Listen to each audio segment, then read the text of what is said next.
தர்மன் நடத்தின ராஜசூய யாகத்திற்கு போய்வந்து சங்கடத்துடனிருந்த துரியோதனன் சகுனியின் திட்டத்தை கேட்டு துள்ளி குதித்தான்.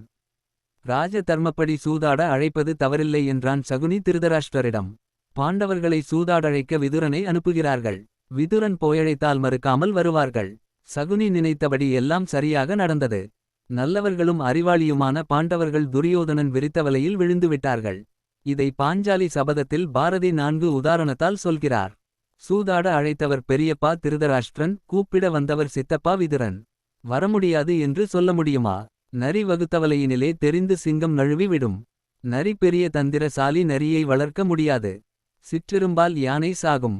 யானையின் காதில் எறும்பு போய் விட்டால் துதிக்கையை தரையில் அடித்து யானை சாகும். வரி வகுத்தவுடர் புலியை புழுவும் கொல்லும். அழுகிய மாமிசம் சாப்பிடும் புலியின் கடவா பல்லில் புழு உண்டாகி அந்த புழு புலியை கொன்று விடும் என்று சொல்கிறார் பாரதி. வருங்கால முணர்வோருமயங்கி நிற்பர். வரப்போவதை அறியாமல் பாண்டவர்கள் பயணிக்கிறார்கள்.